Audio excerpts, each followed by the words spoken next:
What's up, YouTube? It's Hello Scott, and today I'm going to be trying to set up some amateur plays for the Indiana Fever. Because if you watched the last game, you would have saw Caitlin had some chemistry issues with everybody else, but it wasn't the end of the world because she scored 24 and she scored 27. They both did good last game, but if you paid attention to Caitlin on the floor, a lot of times she was confused doing this, throwing turnovers and all that stuff. So she only scored 7, but who cares? They won. So pretty much to maybe solve the chemistry issue between her and the rest of the team, I kind of thought of a game plan. Now, like I said, this is amateur. I'm not a coach. It might already exist. It might be trash, or it might be something that's never been thought about before. Could be either one of those three. Less likely to be the latter, but you will see. And I'll also be making another a different X and O plan that has nothing to do with most of the starting lineup. Yeah, nothing to do with most starting lineup. Basically, I have another dream starting lineup that I wish it was, and you guys will see that after this. So pretty much, let's go over here, right? So as you saw, CC at point, Kelsey at the 2, Wallace at the 3, which we're going to talk about later. That has something to do with my dream lineup. Leah at center, Melissa at power forward. So here's what I think should happen. For the first 4 seconds, she obviously has to bring the ball down the court. Assuming the WNBA shot clock is 24 seconds. Listen to this. So, CC bringing the ball up the court, light jog. Assuming everything goes right. She takes 4 seconds to get up the court. Now, the offense has 20 seconds to figure out what to do. Here's what I think should happen. The first 5 seconds should be dedicated to Caitlin trying to figure out, basically trying to give Kelsey the ball. And to see if she can score. Now, let's say, best case scenario, she can immediately give Kelsey the ball. If Kelsey cannot create her own shot in 10 seconds, she should pass it back to Caitlin. Now, assuming all that happens right, when she gets right here, it's 20 seconds left. She passes it. She can't do nothing. She passes it back. 10 seconds left on the clock, right? Caitlin should spend maybe 3 to 5 seconds looking at everybody else to see if they're even open in position to score. If they're not, maybe either she tried to create her own shot for the remainder of the shot clock, or she passes this to somebody, try to run off her screen and shoot a moving 3. Now, that may sound stupid, whatever it is, I don't think it's a bad idea, because look, let's be straight up, Kelsey is a shot creating ball hog. It's very justifiable. I'm going to explain why it's justifiable. And then, CC, she needs the ball in her hands. She has the best court vision, the best passing ability, and the best 3-point shooter on the team. Now, can she come off screens and all that shit and shoot moving screens, moving 3s and shit? Sure. But that's not going to work every time. And like I said, she has the best court vision and best passing ability. So she also has to create offense for everybody else. So, now, let's get back to Kelsey. Like I said, shot creating ball hog. So, I'm willing to bet, because let's be honest, Kelsey don't get that many assists. Now, I'm willing to bet that when I go to Kelsey's all-time career stats, she did not average 5 assists a game. The most I'll give her is maybe 3. 3.5. Let's go see. But I'm willing to bet she never averaged 5 for the season. I'll bet that. So at the moment, she's averaging 2. Let's go to her career stats. So she's been on the team since 2018. Okay, cool. Okay, assist. under 3, under 3, under 3, under 3. 4 assists. I don't know who was on that team for her to be passing at that time, but okay, 4 assists, 3, 2. So for her career, give her the average of 3 assists a game. Now I say it's justifiable up to a point because who the fuck was she playing with on Indiana? Who was she supposed to pass it to? So if you put that on paper, I see why you're a ball hog. But a lot of your teammates are wide open sometimes, and Kaylin is on your team. So it's just sometimes I feel like that'll, like I said, I feel like that'll solve that problem. Because if she gets half of the rest of the shot clock to try to create her own shot, and she passes it back to Caitlin, you had 10 seconds to try to create something. If you couldn't pass it back, that's you having pretty much a good over 40% of the shot clock. So I don't think that's the worst idea in the world. 10 seconds on the shot clock or dribbling, trying to create your own shot. What more can you ask for? That's pretty much, if I'm not mistaken, she pretty much takes up that much amount of time or less anyway. So she gets, okay, I'm not gonna bullshit and try to scale however much dribbling she does on the shot clock on average when she gets the ball, but a random guess, it's probably around 8. So there's probably around 8 seconds. So with 10, if you couldn't create something, pass it back to the person with the best court vision. You know, what would that be? 10 seconds left. While trying to create her own shot, she could look for other people, see if they're in good positions.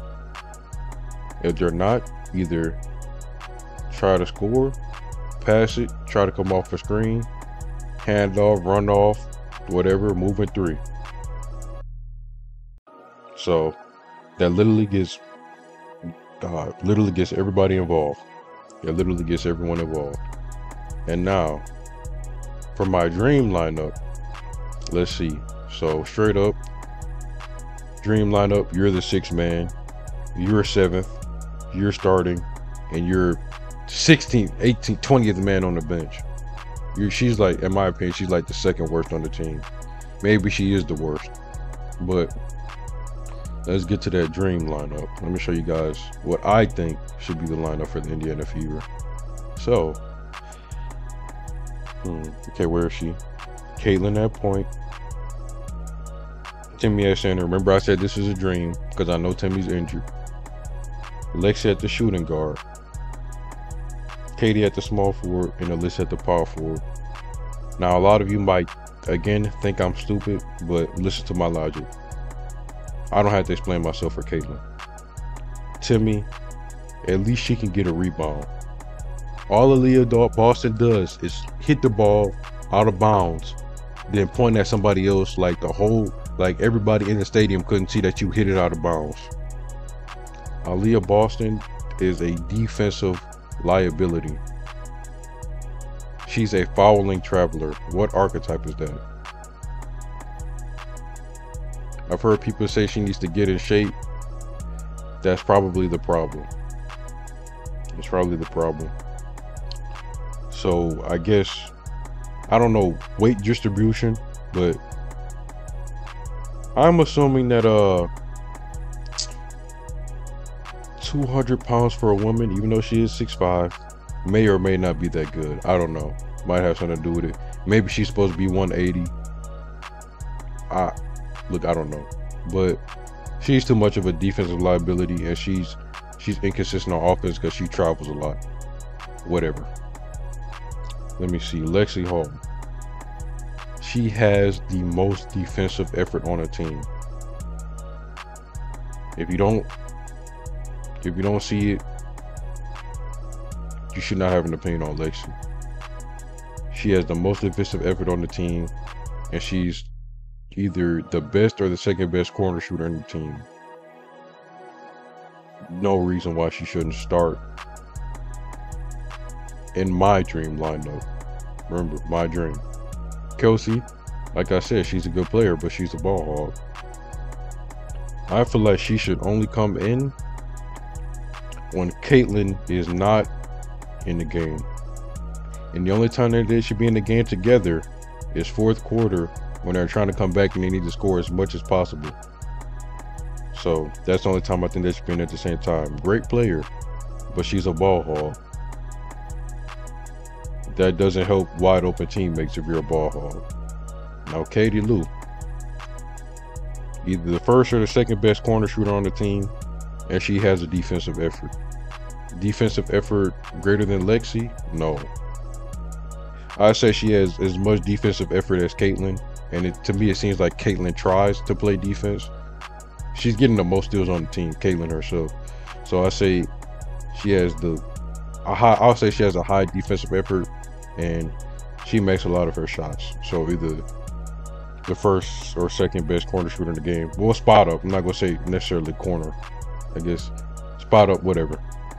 Alyssa, probably the most consistent player on this team. Probably the most consistent player on this team. Because even Caitlin herself is inconsistent. Scored 7 last game. She might score 25 next game. So she might go 25, 5 and 5. We don't know, it's all I'm saying. Then I guess 7th man. Shit, maybe give Celeste Taylor a try. I don't know. Somebody else. And Erica Wheeler, as much hate and slander that she gets, believe it or not, guys, she is not the worst on this team. If she came in with okay, she shouldn't be in the game with Caitlin either.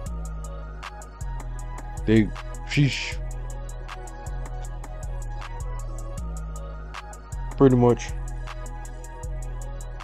if Caitlin is in the game, in my dream lineup, Kelsey shouldn't be in the lineup, and Erica Wheeler could not be in the lineup. Sure, they could be on the same lineup together. That's fine. Whatever y'all want to do. But if Caitlin is in there, Erica Wheeler should not be running point. Erica Wheeler, there is nothing that she could do better than Caitlin on this team. There is absolutely nothing. Christy Wallace, the reason she wears the number 3 is because she gives up threes on defense, not because she's good at shooting threes. I have no comment for Celeste Taylor. I have not seen her play.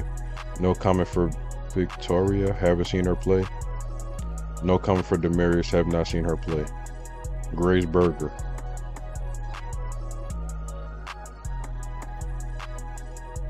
No. Arguably the worst on the team. Now that I gave my reasonings for my dream lineup, this is something that I think they could do if Kosai says, you know what, Scott, you're very intelligent. I'm gonna do your lineup and we're gonna let's follow this game plan. So here's what I think should happen. Now remember I said earlier in the video, I don't know if I'm coming up with something that exists or not, or that's stupid, or that's outdated, or that'll get clamped in 5 seconds. So listen, pretty much same thing. Caitlin brings the ball up, 20 seconds left on the shot clock. But here's the difference. Because Kelsey isn't on the floor and needs the ball to be effective, the bigs can screen for their wings, and then they all scatter and go somewhere. But remember, in my dream lineup, everybody can shoot. Alyssa can shoot, Timmy can shoot, Katie can shoot, and Lexi can shoot. So imagine, like I said, they come to screen for the wings, then they all just run somewhere. Maybe 2 could pop, and then 2 could roll, or 1 could roll, 2 could pop. Like, you get it? Like, they all just run. Everybody just runs to different spots. Maybe try to confuse the offense, and then, you know, maybe they just do it twice, or maybe try to double screen for somebody. I don't know. Basically, amongst themselves, try to run up something, like try to create something to be wide open, while Caitlin is creating her own shot. So basically, the offense is ever flowing. they could always be moving around and shit, maybe like screening, like trying to cut or something, do a double screen for Lexi. Then while they trying to help or something, pass it back to her wide open. Like, you guys get the point, right? And because everybody's a shooter, shouldn't be so bad. And then obviously, then everybody worrying about that while Caitlin's trying to create her own shot, and all of them can shoot. I can see that being a big problem. So I'll repeat it just because I was low-key more rambling than explaining. So she comes up, 20 seconds left on the shot clock by the time she gets right here. You screen for her, you screen for her. She could run, she could pop, then she could pop, she could, even then she could come right here, screen for Caitlin, then Caitlin's right here, then she comes back to screen for her, then she pops, then you guys get it? Just like a ever revolving door of screens until somebody has a good position to shoot. That's more or less what I'm saying. Now, does that exist already? Probably so. But here's what I think they could do. I don't see Chrissy Size coming up with anything that's, you know, helping in a very positive manner. So I'll pretty much say it like that. Pretty much my game plan. Like I said, amateur. I'm not a coach, so might sound stupid, might already exist, but whatever. But if you guys like the video, subscribe if you want, no pressure, and I'll see y'all sellouts on the next one.